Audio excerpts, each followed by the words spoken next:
السلام عليكم اخواتي وحبايبي، اخباركم ايه؟ ان شاء الله كلكم تكونوا بخير. زي ما واضح كده قدامك في المقطع، انا بغلي زيت بغليه على النار، بس حاطه فيه قشور فواكه وقشور موالح.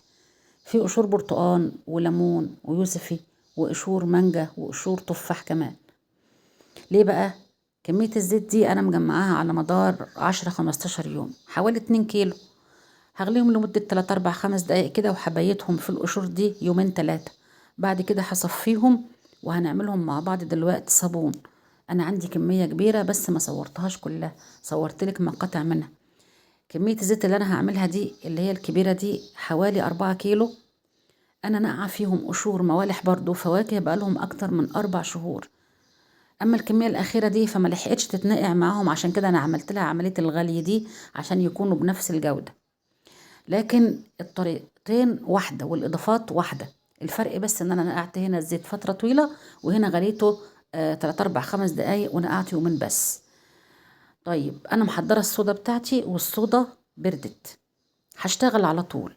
مصفية الزيت بعد ما غليته مع القشور دي ونقعته، وهنزل بالصودا الباردة وهقلب لحد الصابون ما يبتدي يتقل.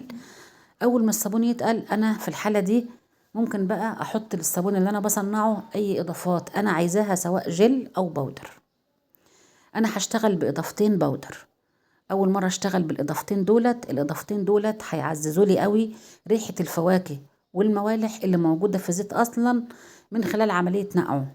ليه بقى؟ لان هشتغل بفانيليا بريحة البرتقال، وهشتغل باكياس العصير البودر اللي هي اصلا بريحة البرتقال والفواكه. انا اشتغلت بكيس بالمانجا وكيس باليوسفي وكيس بالبرتقال، والفانيليا بالبرتقال، والزيت منقوع في قشور برتقال وليمون ويوسفي وكمان تفاح ومانجا. يعني معاكي زيت ممتاز مشبع بكل الزيوت العطرية اللي موجودة في القشور دي، وكمان الإضافة البودر اللي حطيناها اللي هي الفانيليا والعصير هتعزز قوي من الريحة دي، وكمان بتزود كفاءة الصابون. واعملوا عنها بحث، ولو انتوا ما عندكوش معلومات ان شاء الله اسألوني في التعليقات وهقول لكم عشان وقت الفيديو بس. الفانيليا هنزل بيها بودر كده اول ما الصابون يبتدي يتقل زي ما اتفقنا. اما العصير عشان هو حبيبات مخرزة كده ومحببة، فمش هتتجانس مع الصابون اثناء التقليب، هتفضل حبيبات ظاهرة في قالب الصابون كده بعد ما تصبيه وينشف. علشان ده بيفرق معايا انا هدوبها في ميه. لو مش بيفرق معاكي حطها بودر زي ما هي كده. هخصم بقى من كميه الميه اللي انا دوبت فيها الصودا في الاول نص كوبايه، ادوب فيها كميه العصير البودر دي، وهنزل بيها على الصابون.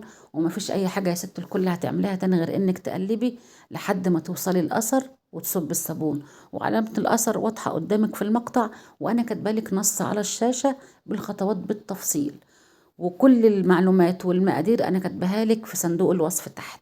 يعني الفيديو كامل مكمل ما فيهوش اي حاجه ناقصه غير صوتي انا بس عليه.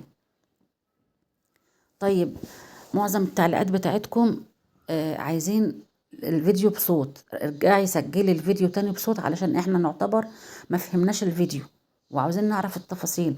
احنا بنحب صوتك، احنا بنستفيد بمعلومات بتقولها لنا في الفيديو.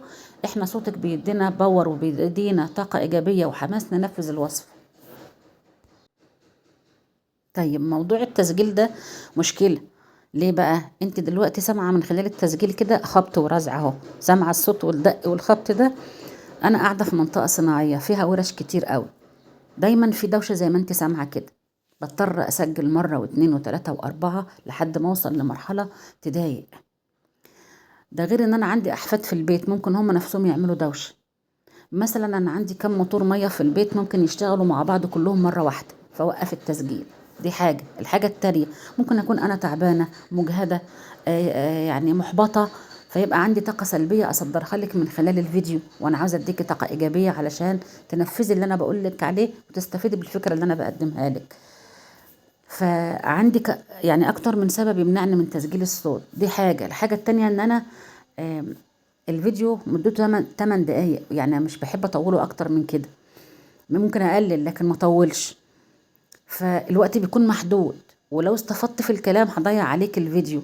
فانا بقى بركز واختصر لك الخطوات دي في نص مكتوب على الشاشة، بحيث تطلعي من الفيديو مفيش عندك معلومة ناقصة. والمقادير وبعض المعلومات اللي انت بتحتاجي لها ممكن احطها لك في الوصف تحت.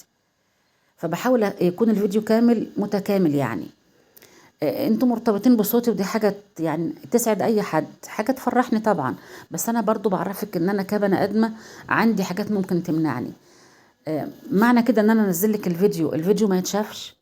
طب انتوا مرتبطين بام احمد ومرتبطين بفن وتوفير ومرتبطين بصوتها وبتستفيدوا بالمعلومات اللي هي بتقولها، وعايزين الفيديو بصوت عشان تنفذوه وينجح معاكم، ومع ذلك مش بتدعموا الفيديو حتى ولو بالتفاعل عليه بلايك او ديسلايك او تعليق.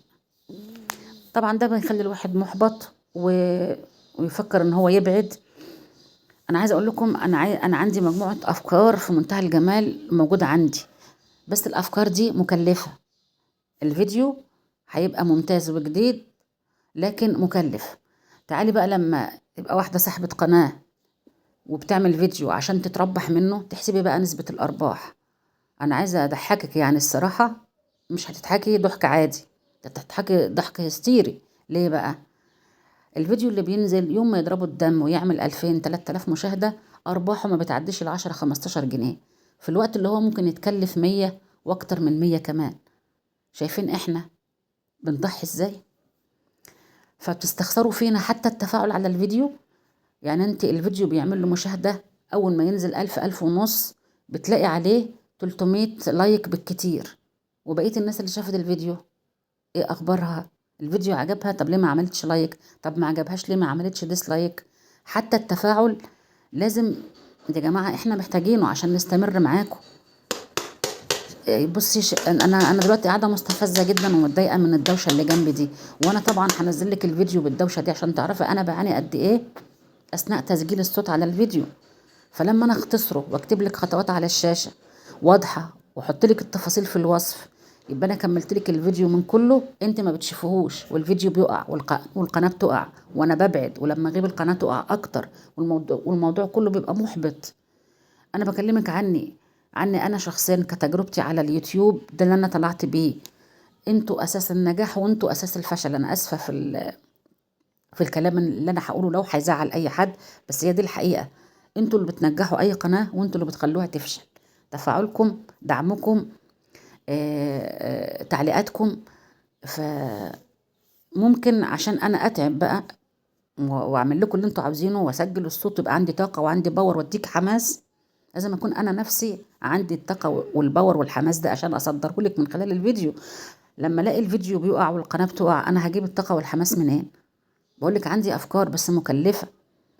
اجي احسبها بقى 1+1=2، انا هصرف كل ده غير المجهود اللي انا هعمله، والفيديو هينزل يقع، اصرف عليه ليه واعمله ليه؟ عندي ايه يعني؟ اكلت ايه اشرب عليه ميه بالبلدي كده؟ فزي ما بقول لكم كده، انتوا اساس نجاح اي قناه وانتوا اساس فشلها. فاللي بيحب فن وتوفير وعايزها تستمر يدعمها. هيدعمها بايه؟ بالتفاعل. انا مش محتاجه اكتر من كده. الفيديو عجبك، اللايك ده مش هيكلفك اي حاجه خالص. لا الفيديو ما عجبنيش وام احمد دي رغايه وكل اللي انتوا قلتوه لي قبل كده، حطي ديسلايك يا حبيبتي، بس مش اكتر من كده.